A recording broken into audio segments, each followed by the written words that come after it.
Good morning. In life, age is often measured by numbers. 94 may sound old to many people, yet true vitality is not written on the calendar.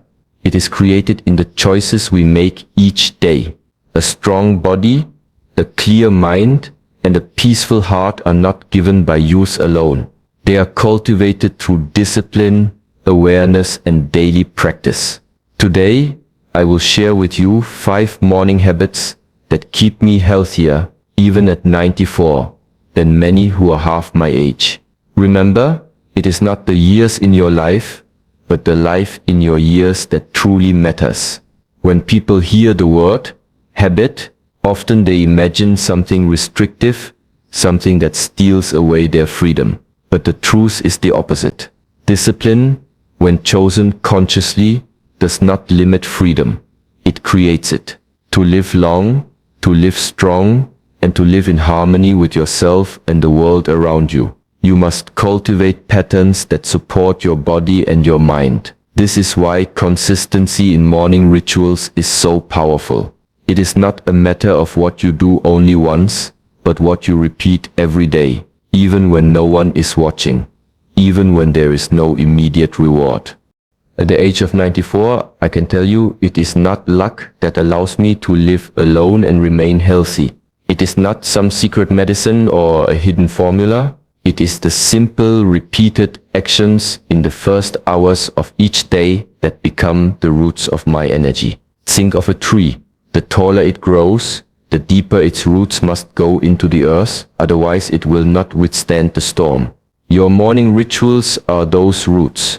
If you neglect them, the winds of life, illness, stress, aging will uproot you. If you nourish them daily, they will hold you steady, no matter how strong the storm. So, what does consistency truly mean?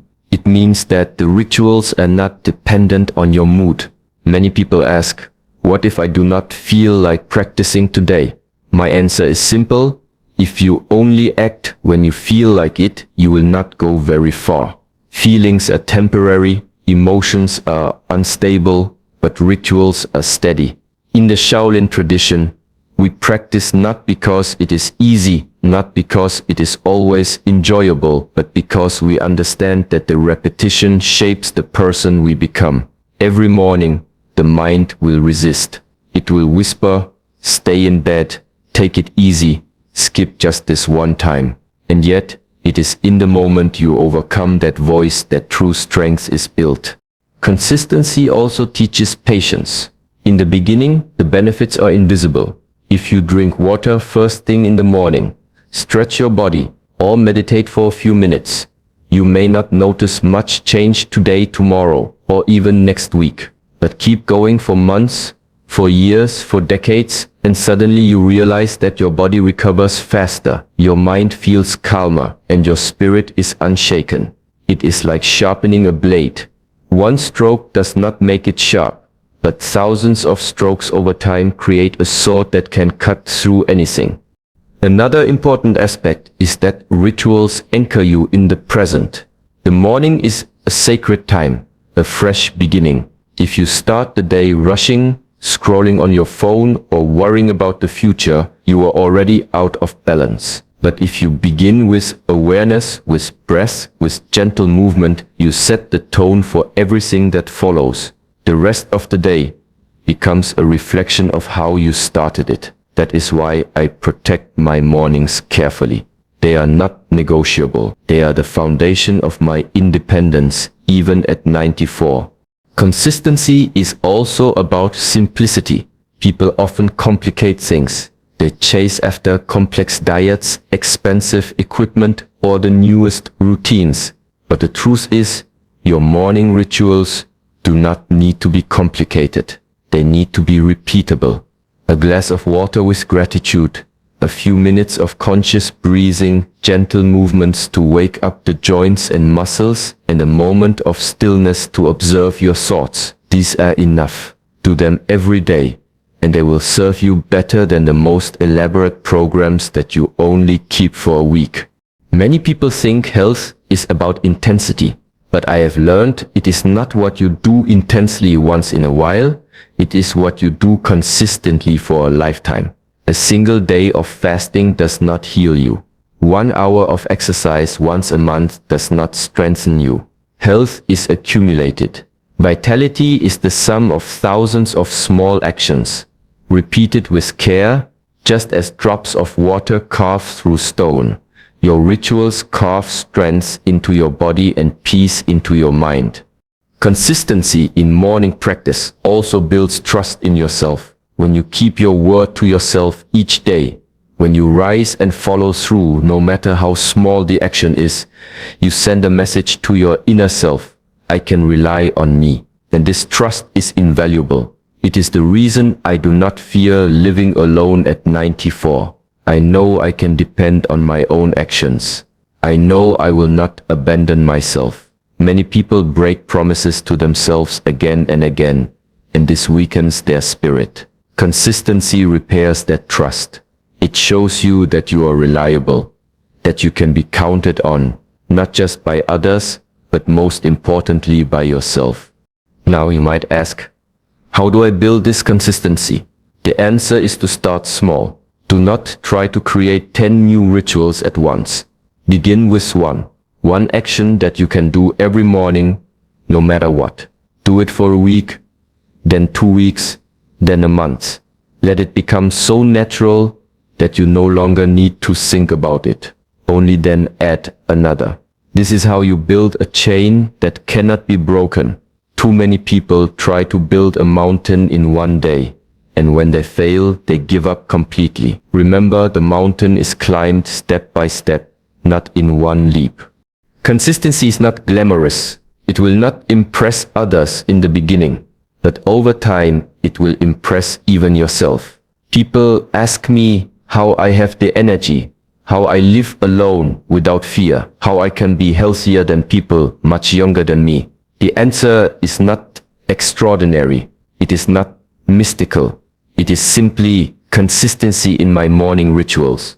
And that is why I share this with you, not as something unreachable, but as something you can begin today. The morning is a gift. Each sunrise is a reminder that you are alive, that you are given another chance to practice, to improve, to care for yourself. Do not waste it. Protect it. Nurture it. And above all, repeat it. Because life is not about what you do once in a while. Life is about what you do every single day. To live alone at 94 is not a sign of isolation but of strength. Many people assume that aging naturally brings dependence, that with each passing year we must lean more heavily on others, that we lose the ability to care for ourselves. But this is not the only path. Independence is not something granted by age, it is cultivated through choices made daily, just as a garden grows from the seeds that were planted long before. True self-reliance is not about rejecting help or isolating oneself from others. It is about building a foundation of inner strength, so that you can stand firmly on your own when life demands it. It means being able to take care of your body, to manage your mind and to keep your spirit balanced. And this independence becomes a form of freedom. It allows you to live according to your rhythm, to enjoy solitude without fear, to make decisions without being trapped by helplessness. How is this independence achieved? Not in a single act, not by willpower alone, but by consistency in caring for yourself. It begins with awareness. Awareness of your body's needs, awareness of the food you consume, awareness of how much rest you give yourself, awareness of how you speak to yourself in your thoughts. Each act of awareness is a brick, and with enough bricks, you build a house strong enough to stand alone. At 94, people often ask me if I feel lonely. I answer, solitude is not loneliness. Loneliness is the absence of connection. Solitude is the presence of yourself. To live alone is not to be empty. It is to be full of your own company. But this fullness requires cultivation. If you do not know yourself, if you do not enjoy your own presence, then solitude feels heavy. If you have trained your mind to be peaceful, your body to be vital, and your spirit to be content, then solitude is a gift. Independence, therefore, is not just physical. It is mental and emotional as well. Consider the body. To maintain independence in the physical sense, strength and flexibility must be preserved. Many elderly people lose their freedom, not because their years are too many, but because their movement has been neglected. Muscles weaken, joints stiffen, balance fades, and with that, dependence arrives. This is why movement is essential every day. It does not need to be extreme. A series of mindful stretches, slow walks, or gentle exercises done with full attention are enough to maintain the body's capability. Each small action keeps the body prepared for life's demands, whether it is carrying groceries, climbing stairs, or simply rising from a chair without assistance. Then consider the mind. Independence requires clarity. If the mind is clouded with confusion, fear, or constant distraction, then even if the body is strong, the person becomes dependent on the guidance of others. A clear mind is achieved through practices like meditation, breathwork, and reflection. It is the ability to sit quietly and observe your thoughts without being pulled into them. This practice creates stability. When you can calm your mind at will, you are no longer enslaved by every emotion or thought that arises. You remain balanced, capable of making decisions from a place of wisdom rather than impulse. And finally, consider the spirit. Many people rely on external sources for happiness, on family, on friends, on possessions, on entertainment. But what happens when these are absent? If your joy is entirely dependent on the outside, then you are always at risk of losing it. Independence of spirit means finding peace within yourself. It is the ability to sit alone in silence and still feel whole. It is the recognition that you are already complete, that nothing outside can truly add or subtract from your essence. When you reach this understanding, living alone is not a burden, it is freedom. There is also a deeper layer to self-reliance. Responsibility. When you live alone, you are reminded daily that your choices matter. If you neglect your meals, no one will prepare them for you. If you ignore your body's needs, no one will correct your posture or remind you to move. If you allow your thoughts to spiral into negativity, there is no one nearby to pull you out. At first, this may sound daunting, but responsibility is the soil where strength grows. Each time you care for yourself, you reinforce the truth. I am capable. This truth builds confidence, and confidence is what keeps fear away, even at an advanced age. Self-reliance does not mean rejecting community. I still value connection, conversation, and the company of others. But the difference is, I do not need it to survive.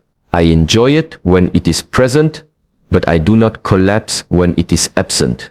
This is true freedom, to be with others joyfully and to be alone peacefully. Too often people tie their stability to the presence of others, and when those others leave, pass away, or grow distant, their stability shatters. By cultivating independence, you create an inner anchor that no external change can uproot. I want you to imagine a candle. If the flame depends entirely on the wind, it flickers wildly, sometimes extinguishing completely. But if the flame is steady within itself, shielded by its own structure, it can burn brightly, whether the wind is strong or absent. This is the image of independence.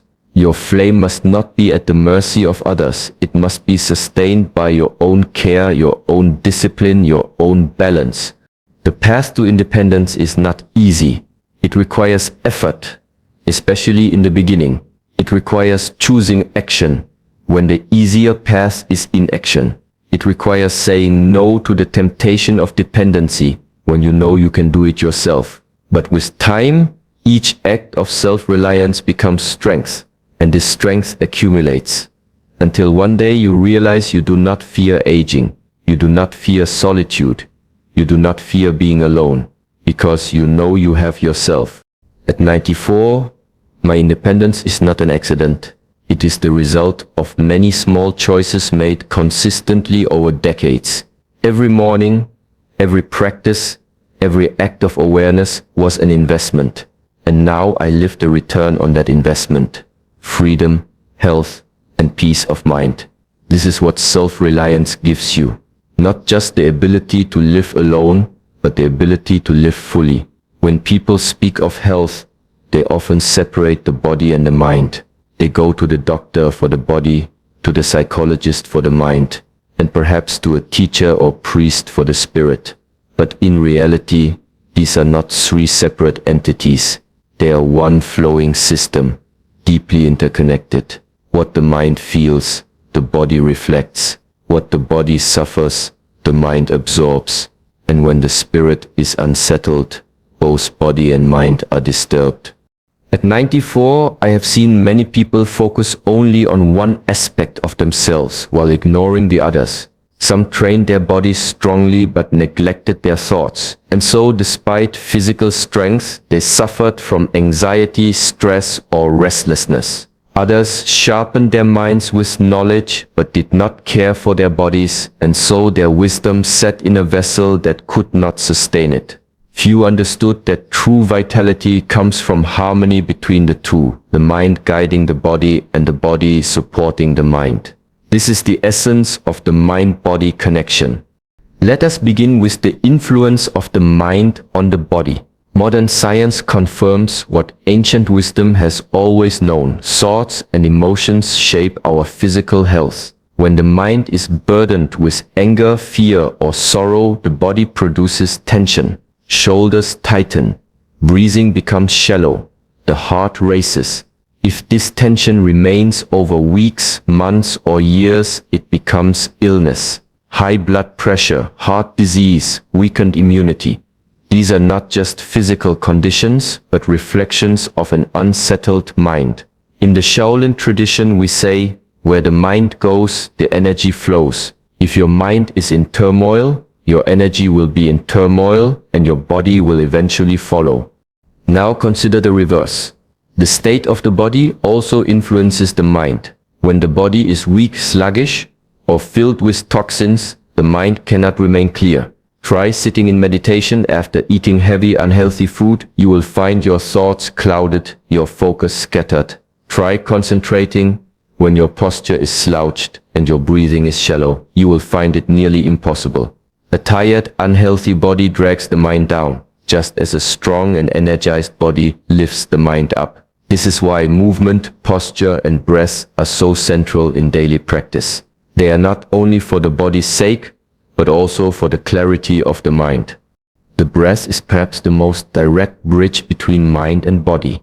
You cannot control the beating of your heart directly, nor can you instantly change your digestion, but you can always guide your breath. When you breathe deeply and slowly, the body relaxes, the heart calms, and the mind follows into stillness. When you breathe shallowly and rapidly, the body prepares for stress and the mind becomes restless. This is why breathing practices have existed in every ancient tradition, because they unify body and mind in the present moment. Each conscious breath is a reminder that you are whole, not divided. When the mind and body are in harmony, something deeper awakens: awareness. You begin to notice how a single thought can change your heartbeat. You observe how posture influences confidence. You recognize how food affects not just digestion but mood with awareness. Life becomes a laboratory, and your own being is the experiment. Each day you learn how to live in balance. Without awareness, you drift through life disconnected, wondering why illness or unhappiness arises. With awareness, you see clearly: this thought led to this feeling, this habit led to this weakness, this practice created this strength. And with clarity, you can change. To cultivate the mind-body connection, rituals are essential. For example, each morning when I rise, I stretch slowly. I feel the stiffness of the night leaving my joints. I breathe deeply, filling the body with oxygen and energy. I take a few steps with awareness, feeling each movement from the soles of my feet to the crown of my head. This is not just exercise. It is training the mind to be present with the body. Later, when I sit quietly, I observe the breath and the thoughts passing by. Again, this is not just meditation. It is training the body to follow the calmness of the mind. One supports the other. One teaches the other. The challenge many face is imbalance. They push the body too hard while ignoring the signals of the mind. They drown in thoughts while neglecting movement and breath. To restore balance, we must listen. The body speaks in sensations, fatigue, pain, tightness, energy, lightness. The mind speaks in emotions, joy, anger, calmness, irritation. If you listen carefully, you will see that these voices are not separate. A tight chest is not only a physical sensation, it is often the echo of stress or grief. A restless mind is not only mental, it often arises because the body is tired or overstimulated. Listening means noticing the whole picture, not just one part. The harmony of mind and body is also what allows independence, even in old age. If my mind was strong but my body weak, I would not be able to care for myself. If my body was strong but my mind confused, I would not be able to live alone safely. But because I have cultivated both together, they support each other. The body carries out the mind's intentions. The mind guides the body's movements. This is why, even now, I can live in freedom. There is also a spiritual dimension to the mind-body connection. When both are in balance, a door opens to something greater, inner peace. The spirit does not flourish in imbalance. If the mind is chaotic, you cannot hear the still voice within. If the body is in constant pain, the spirit cannot rest.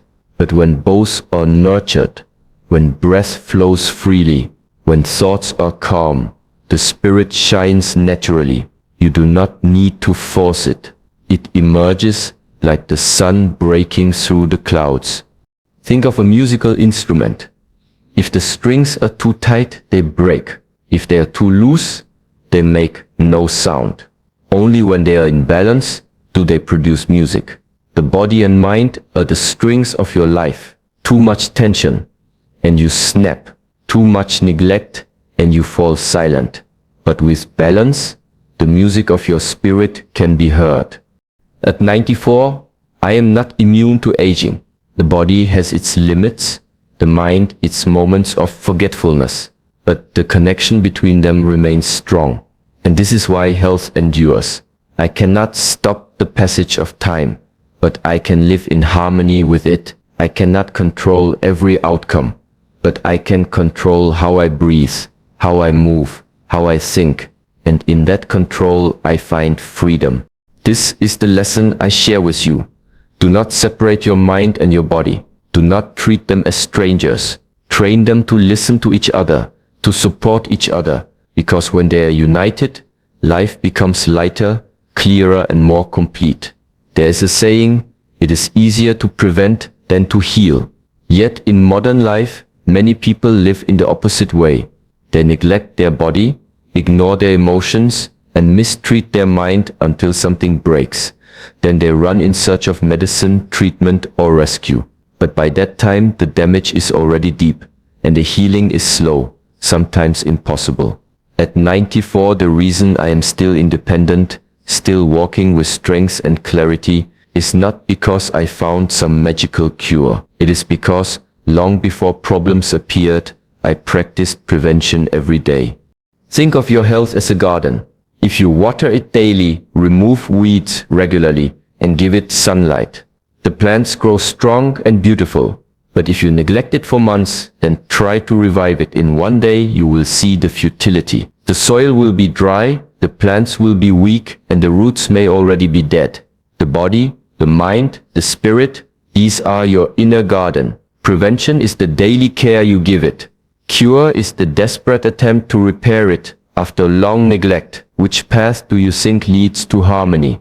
Prevention is not dramatic. It is quiet, patient, often invisible. When you eat nourishing food instead of processed meals, no one applauds you. When you stretch your body for 15 minutes each morning, there is no instant reward. When you choose to breathe deeply instead of reacting in anger, the world may not notice. But these small choices accumulate. Over years, they build resilience.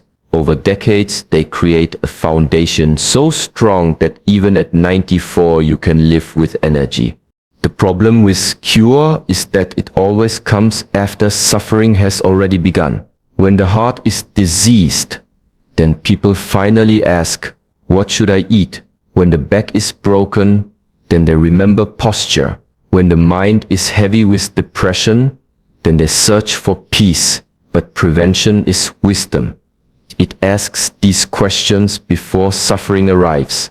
Prevention is the art of foresight. It sees that the seed of illness is planted long before symptoms appear, and so it uproots the seed before it can grow. For example, balance in movement is prevention. Many people only start exercising when their doctor tells them their muscles are wasting or their bones are weak. But if you move every day, the strength remains, the balance remains, and you never reach that point of weakness. In the same way, mindful eating is prevention. People chase diets after being diagnosed with diabetes or heart disease. But if you respect food from the beginning, eating with moderation, choosing natural ingredients, such illnesses rarely arrive. Even in thoughts, prevention is essential. If you let negative thoughts spiral daily, eventually they manifest as anxiety, stress, or despair. But if you train the mind early to observe, to let go, to breathe, then peace becomes the default, not the cure. There is another reason. Prevention is superior to cure. It preserves dignity. When you prevent illness, you remain in control. You live by choice, not by emergency. You wake in the morning with clarity, not in fear of what will break next. Cure often requires surrender, to doctors, to medicines, to systems you cannot fully control. Prevention gives power. It says, I take responsibility today, so I am not forced to surrender tomorrow. This responsibility is not a burden. It is a gift, because it is within your hands. Prevention also teaches humility. You realize that even though you may feel strong now, life is fragile. A single careless habit, repeated enough, can destroy decades of health. A single ignored signal from the body can grow into irreversible disease. When you practice prevention, you respect this fragility. You listen when the body whispers, so it does not have to scream. You adjust when the mind feels restless, so it does not collapse under pressure. This humility saves you from arrogance, from the illusion that you can neglect yourself without consequence. In my own life, prevention has been my medicine. I drink water upon waking, not because I am thirsty, but because I know hydration prevents weakness. I move my joints gently each day, not because they are stiff, but so they never become stiff. I meditate in silence, not because my mind is chaotic, but so it never spirals into chaos. These are small acts, but they keep illness far away. Many people wait until the fire has started before looking for water. I prefer to keep the ground moist, so the fire never catches. Prevention is also about rhythm. The body has cycles: sleep, digestion, movement, rest. The mind also has cycles: focus, relaxation, creativity, stillness. If you live in alignment with these rhythms, health is maintained naturally. But if you fight against them, staying awake when the body needs rest, eating when the stomach is still heavy, working without pause until exhaustion, then imbalance arises. Prevention means respecting rhythm. It means knowing when to act and when to pause, when to push and when to recover. Some may say, but prevention takes effort. It is easier to live freely now and worry later. This is the illusion of short-term thinking. The effort of prevention is light. It is a small weight you carry each day. The effort of cure is heavy. It is the boulder you must lift after years of neglect. Prevention is like saving a small coin daily. It feels insignificant at first, but over time it becomes wealth. Cure is like spending recklessly and then facing poverty.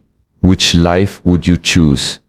Even now, at 94, I do not claim to control everything. Age brings its realities. The body slows, the memory sometimes fades. But because of prevention, I remain independent. Because of prevention, I live without the constant need of doctors or medicine. Because of prevention, I rise each morning with gratitude, not fear. This is not luck. It is not chance. It is the quiet reward of prevention practiced over many decades. So I say to you, do not wait for illness to teach you health. Do not wait for suffering to teach you peace. Practice prevention every day. Drink water before thirst. Move before stiffness. Rest before exhaustion. Breathe before panic. Reflect before regret. This is the way to live.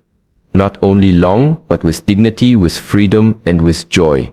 When people hear that I am 94 years old, the first reaction is often surprise. Some say you don't look that old. Others ask, how is it possible you still live alone, still move with energy? Behind their questions is an assumption that age automatically equals decline, weakness, or dependence. But I tell them, age is a number, nothing more. It is not the true measure of your vitality. What truly defines how you live is your mindset. Consider two people. One is 50, the other is 90. The one at 50 complains daily, avoids movement, fills the body with unhealthy food, and allows the mind to be consumed with worry. The other at 90 practices awareness, eats with balance, moves every morning, and keeps the spirit light. Who is truly younger? The body may carry years, but the spirit determines how those years are lived. Age is inevitable, but the mindset you choose toward age is what makes the difference between simply existing and truly living.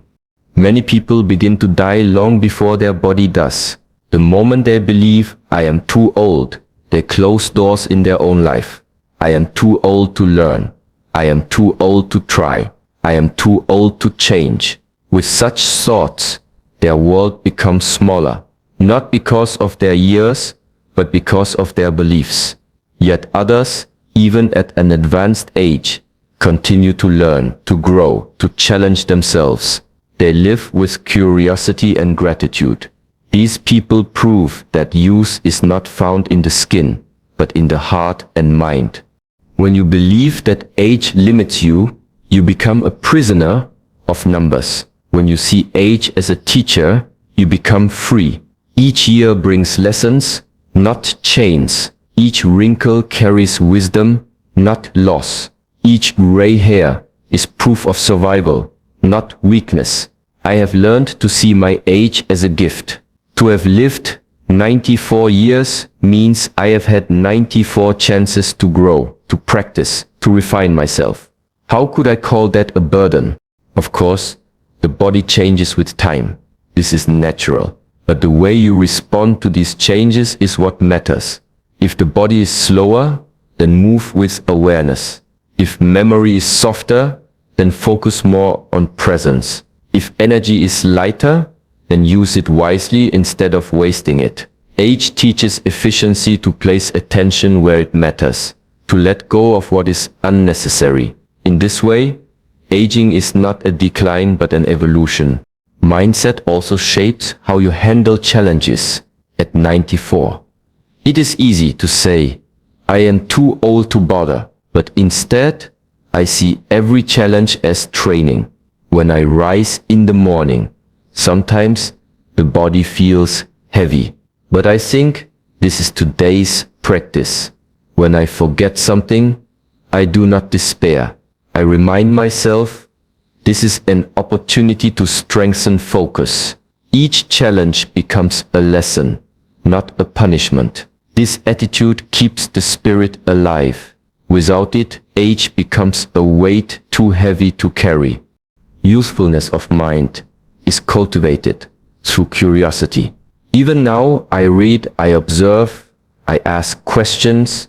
I do not say, I know enough. Life continues to teach until the final breath. Many people stop learning after a certain age, as if they have reached the end. But the moment you stop learning, you begin to wither. The mind, like the body, grows weak without exercise. Curiosity is its nourishment. Every day I look for something new to understand, even in the smallest details, like the way light falls on a tree or the rhythm of my own breathing.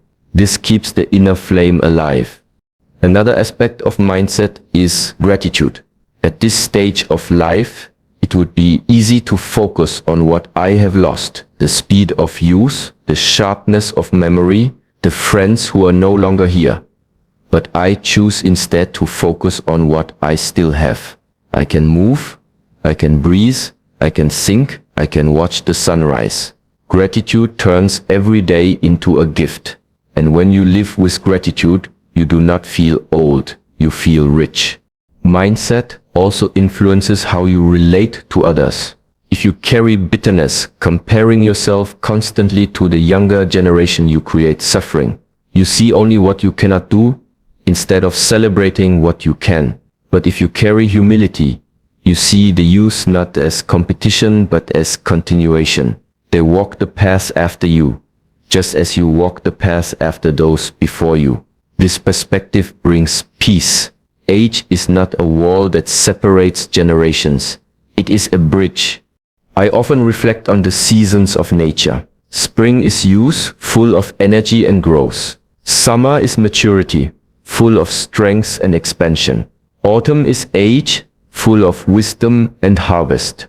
Winter is the final stage, full of stillness and preparation for rebirth.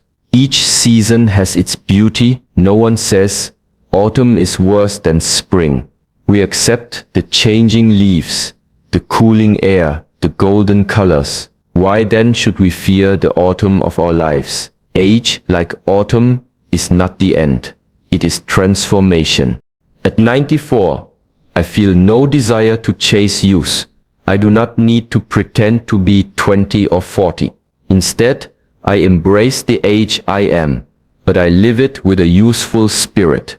This is the balance: to respect time without being enslaved by it, to let the body age, but not let the mind grow old, to walk slowly if needed, but never stop walking, to accept limits, but never stop expanding within them. So when you ask me how I remain healthier than many half my age, the answer is not only in my habits, but in my mindset. I do not tell myself I am fragile. I do not see age as a curse. I see it as a reminder to live with more awareness, more gratitude, more simplicity. And because of this, I continue to feel alive. Remember this: age will take your strength if you let it, but it cannot take your spirit unless you surrender it. The calendar will add numbers each year, but the mindset you choose will decide whether those numbers weigh you down or lift you up. Live as if each day is both new and precious, and you will never truly grow old.